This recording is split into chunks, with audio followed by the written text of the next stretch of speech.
Então, boa noite a todos, sejam todos bem-vindos a mais uma live, Avivamento, o sonho que começa em nós.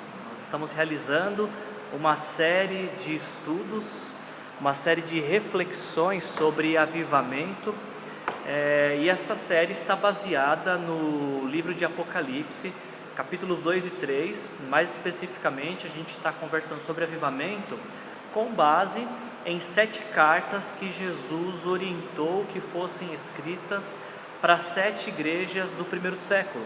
Então nós estamos nos debruçando a essas cartas que Jesus escreveu e observando qual era a palavra de vida que Jesus estava trazendo para cada uma dessas igrejas, na esperança de que esta mesma palavra que Jesus trouxe de renovo, de encorajamento para essas 7 igrejas do Apocalipse, que essas palavras sejam também de encorajamento para mim e para você. E como a nossa, se eu posso chamar assim, audiência é rotativa, nós nunca sabemos quem está aqui pela primeira vez ou mais uma vez, além do que também que esse material, esse conteúdo, ele vai ficar gravado. Então eu tenho aberto a live com uma declaração sobre avivamento que consta no meu livro. Não estou dizendo que essa é a definição certa e todas as outras estão erradas, nem que esta é a melhor definição.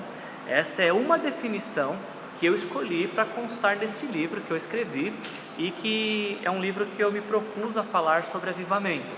Então, nas minhas considerações, de acordo com o livro Desperte, nós estamos considerando que avivamento é o termo que usamos para falar de uma ação poderosa e graciosa de Deus, de renovação espiritual, que traz um novo fôlego de vida ao seu povo em tempos de esfriamento de fé e negligência com a missão. Então, sempre que a gente for falar de avivamento, quando alguém te perguntar o que você estava fazendo na quarta-feira, 8h25, você falar que estava assistindo uma live de avivamento, e a pessoa perguntar, avivamento, o que é avivamento? Bom, 2 dicas. Primeiro, você pode falar para a pessoa comprar o livro Desperte, você vai falar para ela, olha, no livro Desperte tem isso e muito mais. Mas outra coisa que você pode falar sobre avivamento é que o ponto de partida para falarmos de avivamento é que avivamento é uma ação de Deus. O avivamento começa em Deus, é uma iniciativa de Deus na direção do seu povo. O avivamento começa quando Deus se direciona até seu povo para trazer renovação espiritual. E se Deus está precisando trazer renovação espiritual, é porque antes disso o povo de Deus está passando por um tempo de esfriamento de fé. Então, sempre que há um cenário de esfriamento de fé, Deus, por sua infinita graça e misericórdia, traz um renovo espiritual. Essa é a ideia da palavra avivamento, avivar, trazer nova vida. E quando Deus então sopra esse novo fôlego sobre o seu povo, isso traz renovo, isso traz encorajamento, isso traz um despertar de fé e também um novo compromisso, ou uma renovação de compromisso com a missão que Jesus nos concedeu de fazer discípulos, de falar dele aonde quer que a gente for.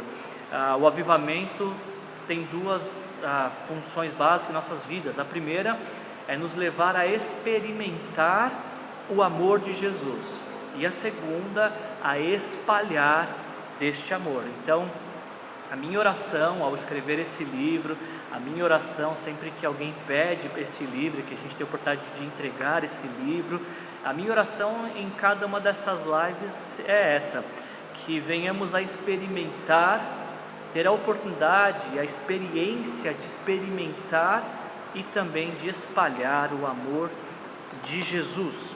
Então, dando sequência ao nosso estudo sobre avivamento, um sonho que começa em nós, o tema desta noite é avivamento, é tempo de desapegar. E eu não sei se você, nesse tempo que estamos vivendo, já percebeu quantas coisas que você está apegado, que deveria se desapegar. É sobre isso que esse texto vai falar para nós hoje à noite, sobre coisas que são necessárias nos desapegarmos, para nos apegarmos fortemente à fé que Jesus conquistou para nós na cruz. Então eu quero ler com vocês o texto de Apocalipse, capítulo 2. Se você tiver com a sua Bíblia, por favor, abra ela em Apocalipse 2, para você fazer suas anotações, as considerações nesse texto. Se não tiver, não tem problema, eu vou estar lendo o texto para você aqui. Apocalipse capítulo 2, do versículo 12 até o versículo 17, trata da carta que Jesus ordenou que fosse escrita para a igreja de Pérgamo. Então, preste atenção nas palavras de Jesus que foram redigidas por João, o apóstolo João, e que seriam ouvidas pela ministração do Espírito Santo, tanto na vida da igreja de Pérgamo no primeiro século, como nas nossas vidas hoje. Ao anjo da igreja em Pérgamo escreve: essas são as palavras daquele que tem a espada afiada de 2 gumes. Eu sei onde você vive, diz Jesus, eu sei onde você vive. Sei que você vive onde está o trono de Satanás.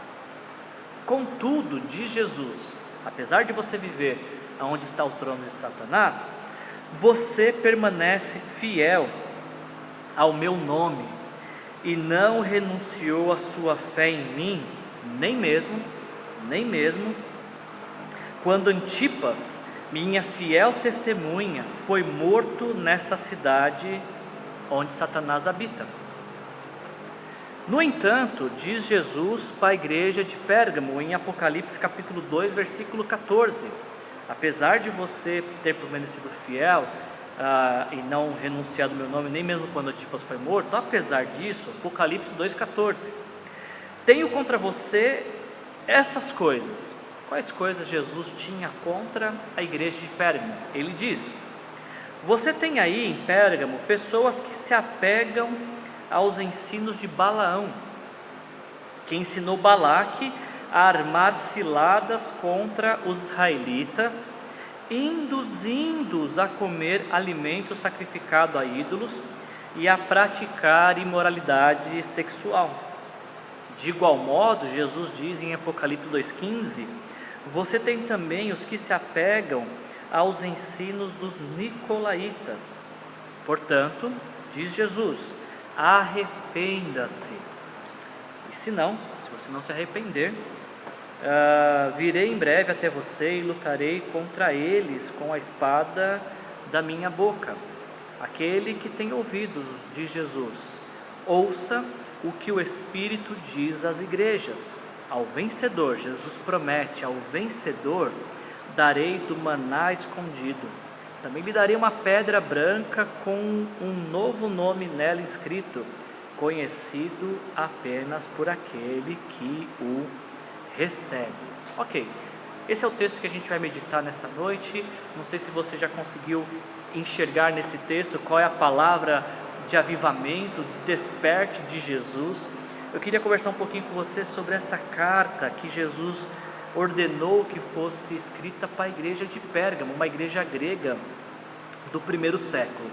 Antes da gente falar da carta, é importante sabermos de que Pérgamo era uma das principais cidades do Império Romano, um grande centro cultural, religioso e político. E por conta disso, por ser esse local tão precioso aos olhos do Império, Pérgamo era uma cidade que prometia soluções para o corpo, para a alma e para o espírito de qualquer pessoa. Era um grande centro religioso, ou seja, naquela cidade existiam templos para todo tipo de divindade. Era um grande centro político por ser uma das principais cidades do Império Romano. E também era um grande centro cultural. Existia inclusive o relato de uma biblioteca muito famosa em Pérgamo. Agora, para esta cidade, para esta igreja, Jesus, ao olhar para esta igreja, ele diz as seguintes palavras: eu sei, versículo 13, eu sei onde você vive. Eu fico pensando o quanto não seria reconfortante para mim e para você ouvir essas palavras de Jesus. Eu sei onde você vive. Porque quando Jesus diz eu sei onde você vive, Ele sabe então em que condições nós vivemos e qual é a realidade da nossa habitação. Jesus diz para aquela igreja de Pérgamo: eu sei onde vocês vivem, ou seja, as circunstâncias, o tipo de vida que vocês levam e as necessidades diárias de vocês não passa desapercebida por mim, de Jesus.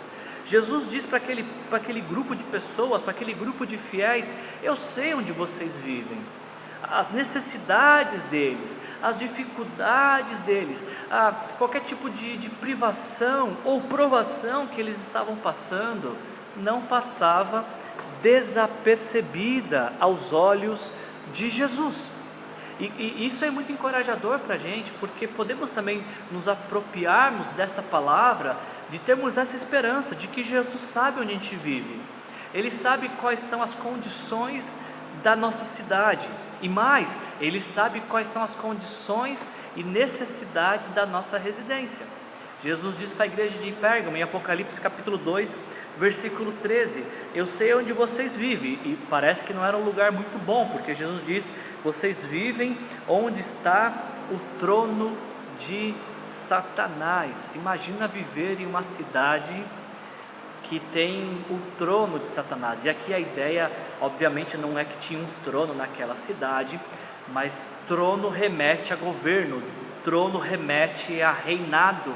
Então Jesus está dizendo que existia uma igreja dele em uma cidade onde Satanás governava, através da política, através das religiões, através da cultura. Jesus diz que a igreja dele, em Pérgamo, estava vivendo na cidade de Satanás. Mas é importante destacarmos que viver onde Satanás habita não obrigatoriamente tem que levar esses habitantes a viver como Satanás. Você entende isso? Viver onde Satanás habita obrigatoriamente não tem que levar ninguém a viver como Satanás ou influenciado por Satanás. É possível viver na cidade, em uma cidade governada por Satanás, influenciada por Satanás, em sua política, em suas religiões, em sua cultura, e ainda assim permanecer fiel, porque é isso que Jesus fala para a igreja de Pérgamo: eu sei onde vocês vivem onde está o trono de Satanás, contudo, apesar de vocês viverem neste lugar, influenciado pelo diabo, contudo, você permanece fiel ao meu nome. Olha que coisa fantástica, vivendo numa cidade governada, inspirada, conduzida pelo diabo, aquele grupo de Pérgamo permanecia fiel ao nome de Jesus. E essa palavra aqui, permanece, em algumas versões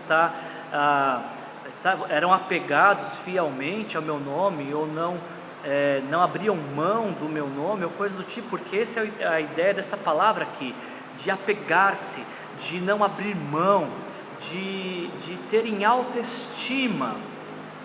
Aquele grupo de Pérgamo que vivia onde Satanás reinava, governava, habitava, escolheu se apegar a Jesus, escolheu se esconder em Jesus, escolheu valorizar Jesus e o nome de Jesus.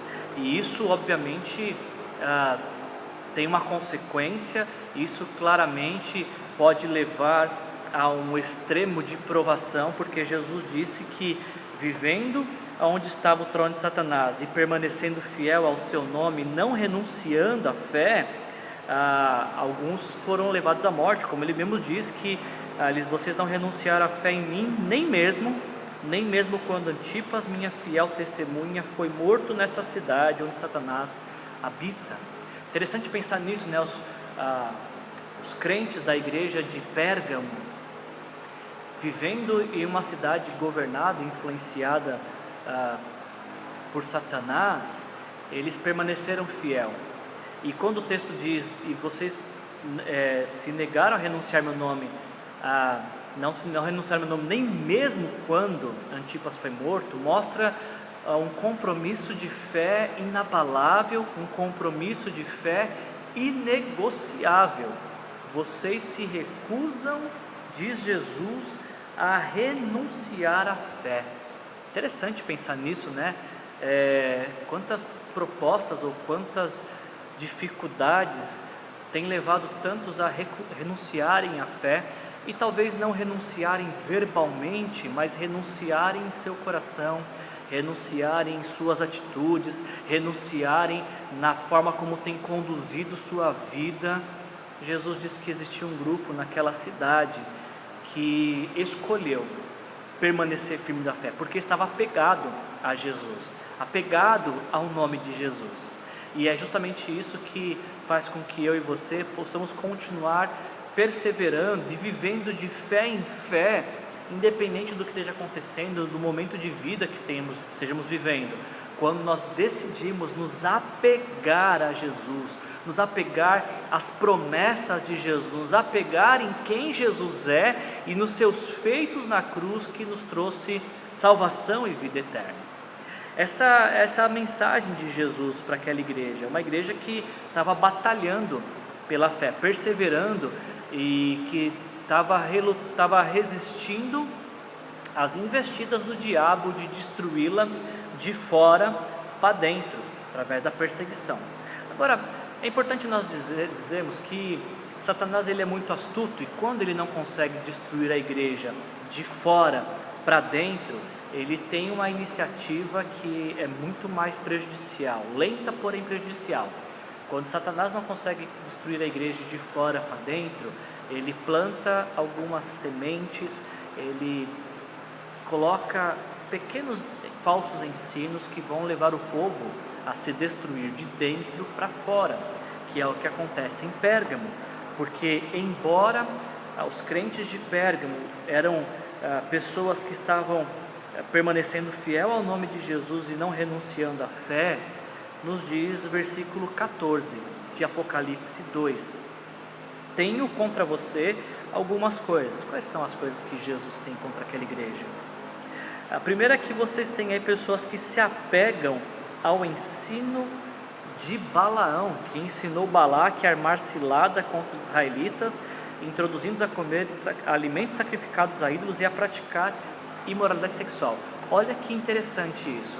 Alguns versículos atrás nós lemos que em Pérgamo existiam pessoas que estavam apegadas ao nome de Jesus, e porque estavam apegadas ao nome de Jesus, não renunciaram à fé.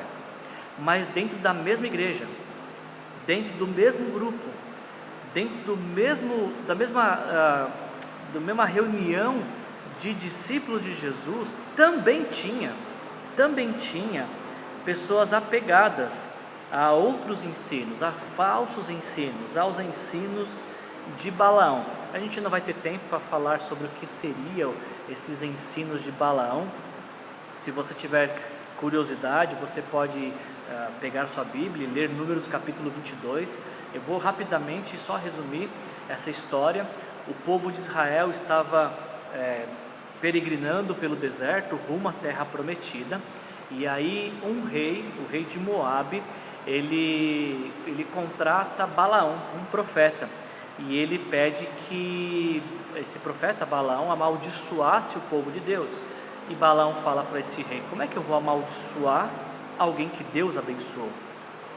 Aliás, isso deveria ser muito encorajador para nós, que jamais alguém que é abençoado por Deus será amaldiçoado. Não tem como amaldiçoar quem Deus decretou, proclamou abençoado. E Balaão fala isso para esse rei em Números 22: como é que eu vou amaldiçoar quem Deus abençoou? Não tem como.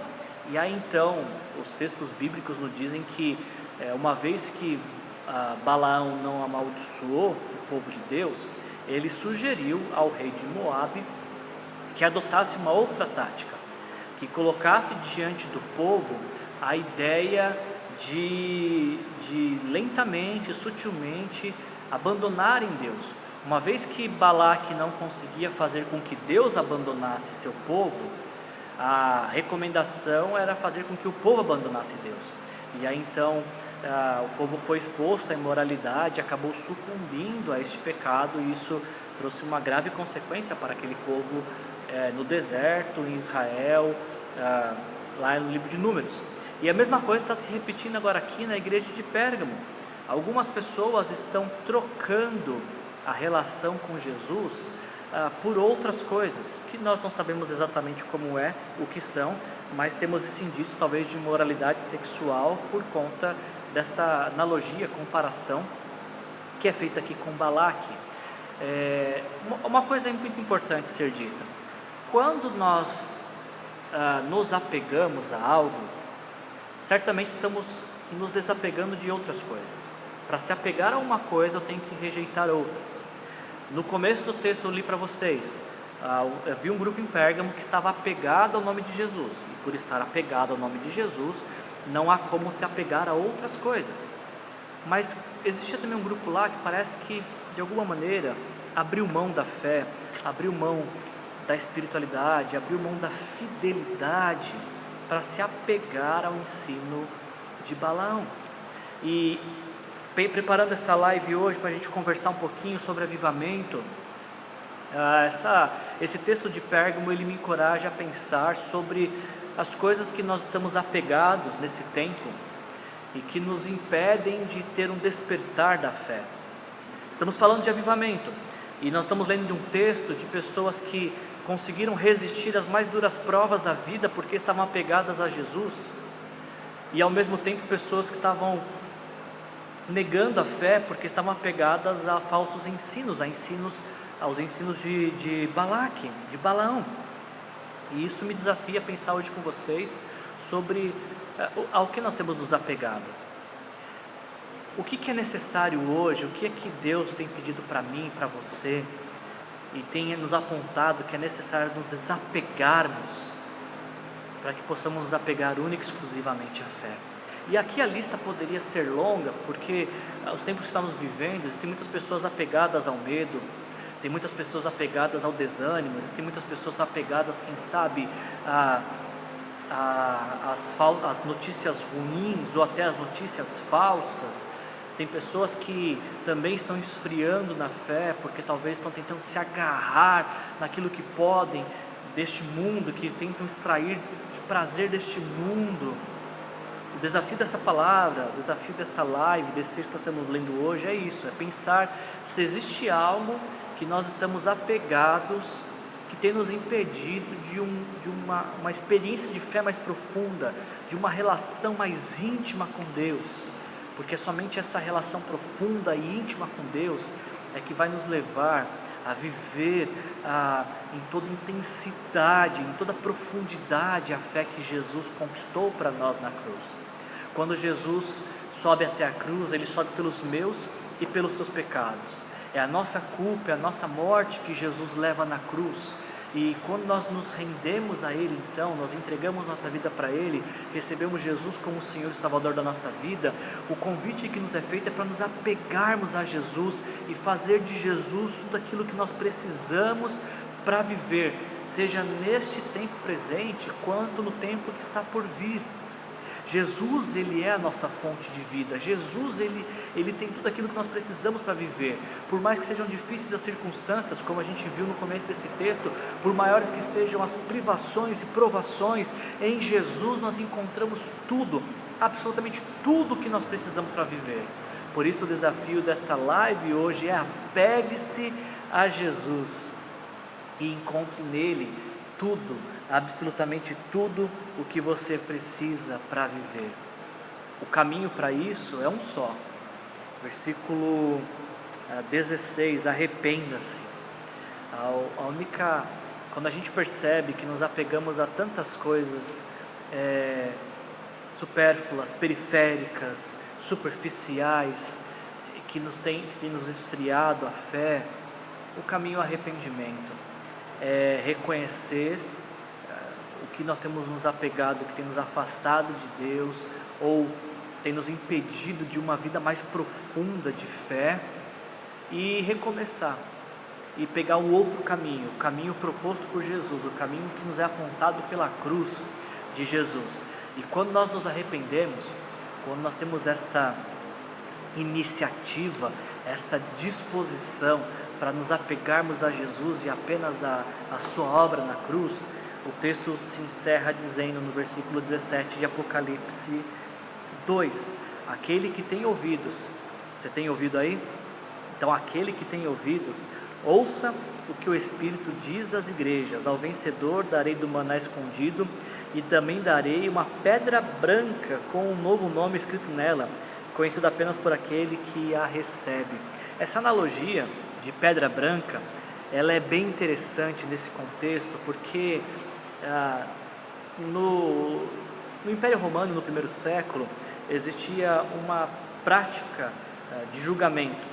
Quando você estava diante de um tribunal e o júri não conseguia decidir se você era culpado ou inocente, então eles pegavam um saco e colocavam duas pedras, uma branca e uma preta, e aí fechavam o saco e diziam: bom, a gente não conseguiu chegar à conclusão se você é culpado ou inocente, então você vai colocar a mão no saco aqui e você vai pegar uma pedra, a pedra que sair vai declarar se você é inocente ou se você é culpado. Pedra branca, inocente; pedra preta, culpado. E aí a pessoa colocava a mão no saco e tirava. Pedra branca, então a sorte acabava decidindo, na concepção deles, obviamente, a sorte decidia por inocência. E pedra branca, pedra preta, a mesma coisa.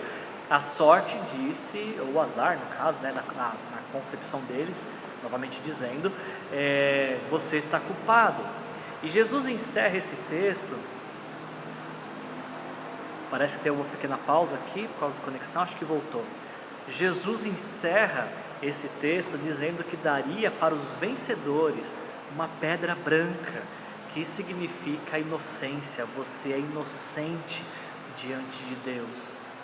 A Bíblia nos ensina que quando nós morrermos, quando nossos olhos se fecharem na história, eles se abrirão na eternidade. E chegaremos na eternidade, talvez a pergunta é: que pedra você tem na mão? Vamos mostrar uma pedra branca. E alguém nos perguntaria: como é que você conseguiu essa pedra branca? E a resposta é: Jesus morreu por mim, Jesus morreu no meu lugar, e é por isso que eu estou aqui agora, inocentado, não pelos meus méritos, não pela performance que tive em vida, mas porque entreguei minha vida para Jesus e recebi Jesus como Senhor e Salvador da minha vida. Eu espero que essa seja a sua experiência, que hoje, figuradamente, em sua mão tem uma pedra branca, ou seja, este simbolismo de que você foi inocentado por Jesus de sua culpa, e que não tem em sua mão uma pedra preta, que ainda diz que você está carregando o peso da culpa, a vida vivendo do jeito que você quer viver. Não, Jesus tem uma pedra branca para te dar. Jesus tem uma declaração de que você é inocente aos olhos de Deus, graças àquilo que Ele fez na cruz, graças ao sangue precioso que Ele derramou na cruz do Calvário. Essa foi mais uma live Avivamento, o sonho que começa em nós. No livro eu falo isso, que a experiência de avivamento é uma experiência que começa em poucas pessoas, que vão contagiando outras, e é por isso que não sei se vocês vão conseguir ver, é por isso que a capa foi colocada assim, com palitos de fósforo. Um palito aceso vai acendendo todos os outros, e essa é a experiência que eu tenho sobre avivamento, de que quando uma pessoa é avivada, ela vai passando esse avivamento para o outro. Se você quiser adquirir esse seu livro, vou colocar daqui a pouquinho o link na descrição do vídeo, que você pode adquirir. Se você for ler 2 livros neste ano, certamente esse aqui precisa ser um, e eu já te encorajo inclusive a comprar 2, um para você e outro para você dar de presente. Pode dar de presente de Natal, por exemplo. Natal não chegou, não tem problema, presente nunca chega adiantado, é sempre bem-vindo. Seu livro está aqui, eu estou pronto para te enviar, e eu tenho certeza de que a leitura vai ser muito proveitosa, tanto para você como para quem você presentear. E eu espero que essa live também tenha sido uma live que você tenha gostado, de que Deus tenha falado de uma maneira especial ao seu coração. E se você assim então foi encorajado, se você foi desafiado a pensar naquilo que você está apegado, que você precisa abrir mão para se apegar a Deus e a sua palavra, que você faça isso agora mesmo com uma palavra de oração, dizendo: Senhor, quero me apegar à oração, Senhor, quero me apegar à tua palavra, Espírito Santo, quero me apegar ao Senhor, quero me apegar à tua missão, Jesus, e falar do teu amor aonde quer que o Senhor me levar. E aí, depois que você fizer essa oração, então você encaminha esse vídeo para alguém e fala: olha só o que eu assisti. Tem coisas que a gente precisa desapegar para poder se apegar a outras, ok? Desperte, mantenha viva a chama do dom de Deus que está em você. Obrigado por ter estado comigo esse tempo aqui. Um grande abraço para você, para sua família, onde quer que você esteja, quando você esteja. Que Jesus abençoe a sua vida. Te vejo na próxima quarta, 8h25, para a gente continuar esse tema. Um abraço, Jesus te abençoe. Tchau.